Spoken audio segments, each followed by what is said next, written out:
Listen for words of wisdom in our time, in a far stick on the hill. The following is an excerpt from an essay written by Patrick Dodson for the July 2023 edition of the monthly magazine. As the momentum was building for the referendum, the man long regarded as the father of reconciliation reflected on a life fighting for a better Australia. This final part of the essay gives a clear picture of the spirituality and deep connection that our First Peoples have with this land called Australia. He writes, "I have written and dictated most of the notes for this essay from a hospital bed. In January, just before my 75th birthday, I wrote an opinion piece about the Voice referendum to the West Australian that concluded, in Aboriginal years, I am a very old man. I do not expect that another opportunity to improve our lot will come around in my time left. I was not expecting to confront mortality so soon.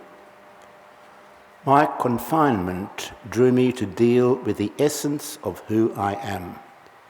I'm a Yarrawul Banaga man, a long way from my country, in the land of the Noongar. They have their own belief systems and they are real. I believe in the spirit of the humans such as Yagan and others who continue to live in this country, despite the layers of concrete and tar. The ideal induction to my being here did not happen. I'm a senior person and the Noongar would want to know what I'm doing on their country. They might take me as a threat, and the best way to accommodate that was to show my respect by removing my beard, which I'd grown since 1967. Likewise, I asked my Yarrawul people to conduct a ceremony whereby a fish is caught and divided into four, relating to the four kinship groups of the Yarrawul. Then those pieces are returned to the ocean, signifying a request to the old people to recognise who I am, why I'm here in Noongar country, and to give me their strength. Down in Yorta Yorta country, my good friend Paul Briggs conducted a similar ceremony. Spiritual beliefs we hold transcend geography.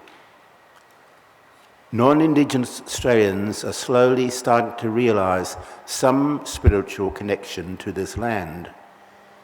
They're starting to realise that as human beings, they have to find a better way of living and respecting the environment as they also exploit its resources for the quality of life factors that we all enjoy. The balance of that has yet to be struck. So the complexity of economics on the one hand and the complexity of what Yarrawul call the Bagaragara, the dreaming, can marry up. There's no division in my beliefs. There are different ways of looking at how the world works.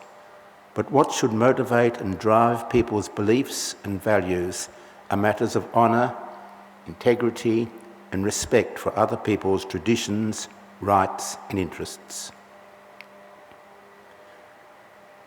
For the inspiration of our First Nations leaders, we give thanks.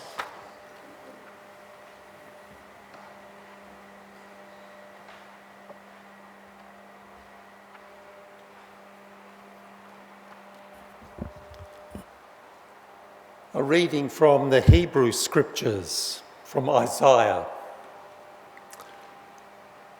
O Lord, you are my God. I will exalt you. I will praise your name. For you have done wonderful things, plans formed of old, faithful and true.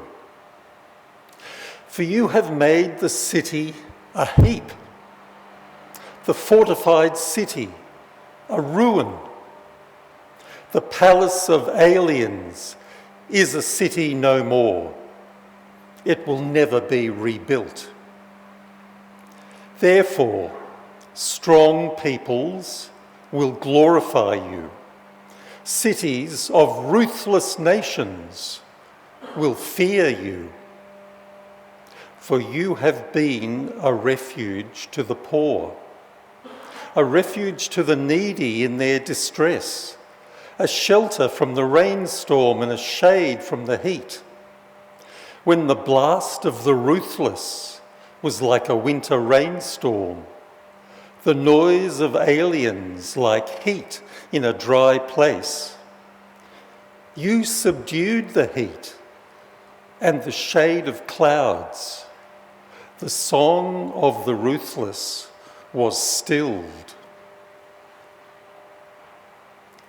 On this mountain, the Lord of hosts will make for all peoples a feast of rich food, a feast of well-aged wines, of rich food filled with marrow, of well-aged wines strained clear.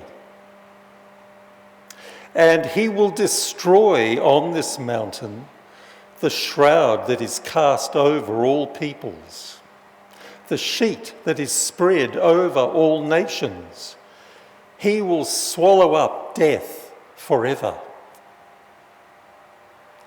Then the Lord God will wipe away the tears from all faces, and the disgrace of his people he will take away from all the earth. For the Lord has spoken. It will be said on that day, "Lo, this is our God. We have waited for him, so that he might save us. This is the Lord, for whom we have waited. Let us be glad and rejoice in his salvation." For the wisdom in ancient faith texts, we give thanks.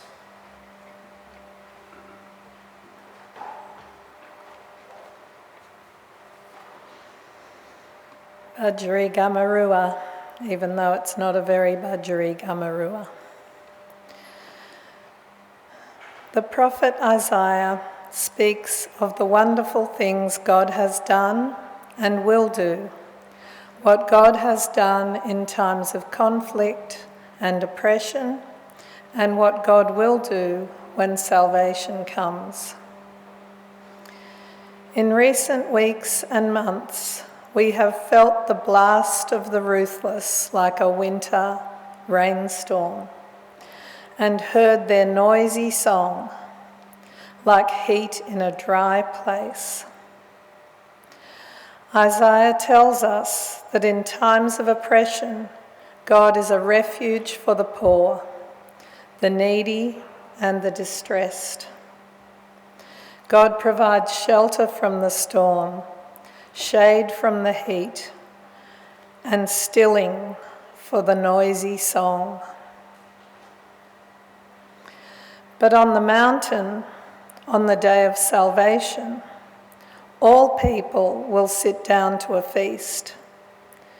God will wipe away all tears, all shame, the tears and the shame of the oppressors and oppressed alike, because salvation is the healing not just of the oppressed, but of the divided community.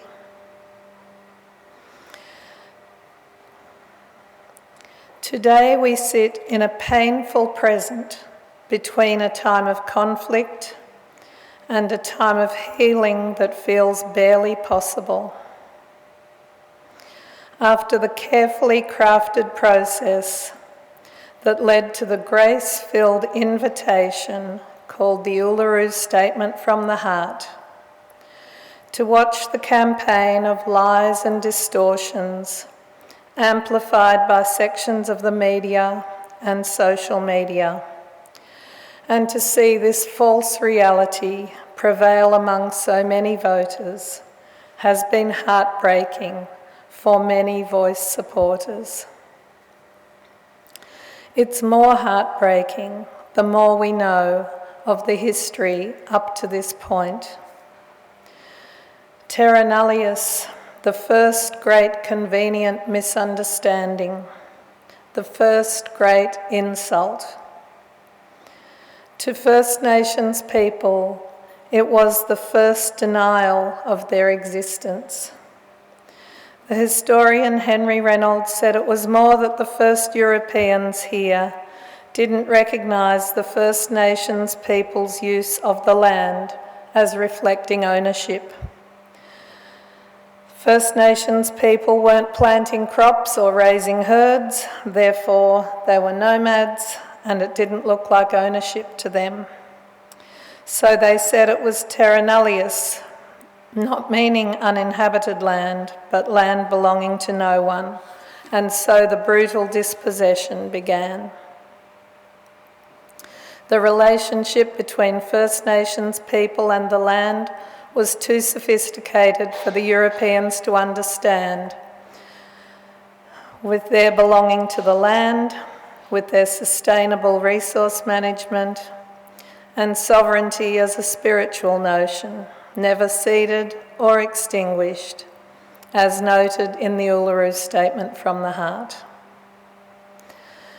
And the tragic irony of the barbarous colonisers considering First Nations people to be uncivilised, while they trashed one of the most advanced civilisations in the world, according to anthropologists. And this tragic irony continues to our own times. The sense of Europeans denying the existence of First Nations people was confirmed in their omission from the Constitution, censuses, and voter rolls.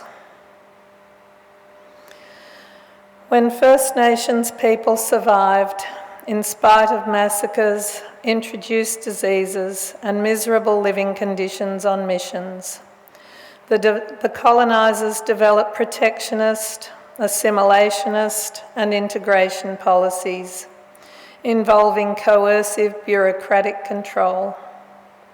First Nations people needed official permission to marry or to travel their own land. Children were taken from their parents to institutions where they were trained as domestic servants or adopted into white families, a process later named as cultural genocide. The tide began to turn in 1967 with the successful referendum that allowed First Nations people to be counted in the census and allowed the federal government to pass legislation for First Nations people. Notably, that referendum had bipartisan support. But this also marked the beginning of what Patrick Dodson calls the long and winding road of advocacy. The 1967 referendum turned out to be a mixed blessing, because while it had been assumed that the government would use their legislative powers to improve the lot of First Nations peoples, this was not always the case. Denying the women who tried to protect the Hindmarsh Island Bridge as a traditional site of women's business was done under those powers, and so was the notorious Northern Territory intervention, which imposed restrictions on welfare recipients there that were not imposed on welfare recipients anywhere else. In between these events, there have been highlights, all the work of Labor governments. Whitlam's emphasis on self-determination was a game changer. Even though his tenure was cut short before his policies bore fruit, it changed the discourse of the advocates. Keating's Redfern speech and Rudd's apology for the stolen generations was significant and appreciated. First Nations people have also been encouraged by strong turnouts at marches and calls for volunteers to support their efforts. Over that time, there have been 11 advisory bodies, each one disbanded for political reasons. Dodson likened this process to the myth of Sisyphus, whose punishment by the gods was to roll a boulder up a hill and watch it roll back down again over and over again. This is why the authors of the Uluru Statement felt it so important that an advisory body be enshrined in the Constitution. Noel Pearson said, "Race and the Aboriginal problem of Australia is about white Australians in a cultural and political struggle with other white Australians." In the same vein, one of the panellists on the ABC coverage last night said, "They talk about us, not with us." Listening to First Nations people talk about their history, there is a sense of chronic disempowerment. Dodson tells of seeing a plaque with the remains of Vincent Lignari, who led the Wave Hill Station walk-off that started the land rights movement. The plaque said, "We want to live on our land, our way."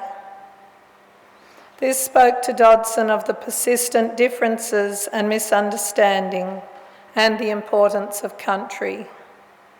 He called it a plea and a lament. The Uluru Statement speaks of a better future based on justice and self-determination. When people speak of self-determination as a plea and as an aspiration, it's a clear sign that their current reality is systemic oppression. So where is Isaiah's vision of salvation in this story? I'm reminded of the one whose advent Isaiah foretold, the one who unrolled a scroll in the temple and read Isaiah's prophecy about him, the one who came to proclaim freedom for captives, sight for the blind, and to bring freedom for the oppressed. Jesus described this as his work in the world, which points to liberation as akin to salvation. In the middle of last century, a wave of theological movements began in South America that came to be known as liberation theologies. Roman Catholic leaders there started to agitate for the church to move beyond giving charity to the poor and to start to protest against the oppressive social structures that cause poverty. They traced the divine mandate for this through the Bible, which shows God consistently taking the part of the poor, the captive, the exiled, the oppressed.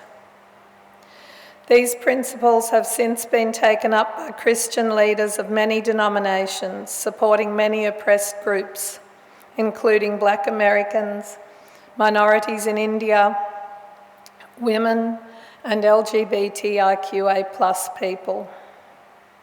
These movements have confronted those in churches who do not wish to get involved in politics, with the consequence that our inaction makes us complicit in the oppression abhorred by the God we claim to serve. Liberation theologians have also taken the emphasis away from the notion of personal sin and placed a much greater emphasis on corporate or institutional sin. This has accordingly created a shift in the meaning of salvation.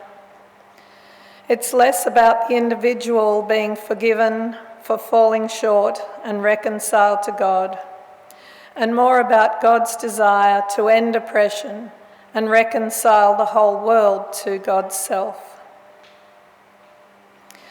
Liberation theologies have attracted negative reactions and attempts at suppression, mostly from church establishments claiming to be wary of the Marxist elements in their analysis of social conditions. Yet these theologies remain compelling, not least because once they have been taken into consciousness, every encounter with the Bible confirms their truth, that relieving oppression is God's will. One criticism that has some validity is that liberation theologies tend to emphasise social healing and neglect personal and spiritual healing. But there's no reason why liberation or salvation can't operate across dimensions of human experience. Much of the outreach of Pitt Street is centred on social justice concerns and therefore aligns with liberation theologies.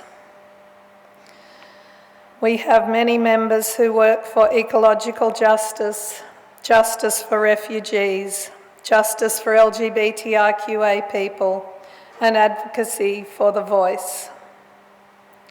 We are not afraid to engage in political action, addressing the structural causes of injustice. However, liberation of oppressed people never has happened quickly. The arc of the moral universe is long, but it bends towards justice. This was said by Barack Obama, who was quoting Martin Luther King. And Martin Luther King, in turn, was quoting an abolitionist minister from the time of slavery. I like to think of this baton of encouraging wisdom being passed down through those mighty social justice warriors across 200 years of their struggle. The arc of the moral universe is long, but it bends towards justice. I think it is particularly encouraging to us at this time in the struggle of our First Nations peoples. Setbacks are to be expected, and they don't mean that justice has failed. The arc is still bending, and our efforts for the voice are a part of a long process.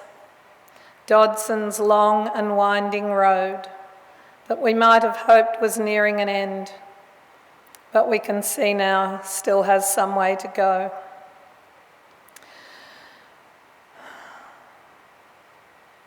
As Anthony Albanese, our Prime Minister, said last night, tomorrow we will seek a new way forward, and his tomorrow is already now. So all those who found space in their lives to volunteer for the Voice campaign, you might need to pray for speed healing, because your First Nations leaders are some of the most resilient people on the planet, and they are already planning their next steps. We need to follow them closely, especially when the news cycle moves on, and we need to listen for our marching orders. They may come before God has wiped away our tears. May we be ready. Amen.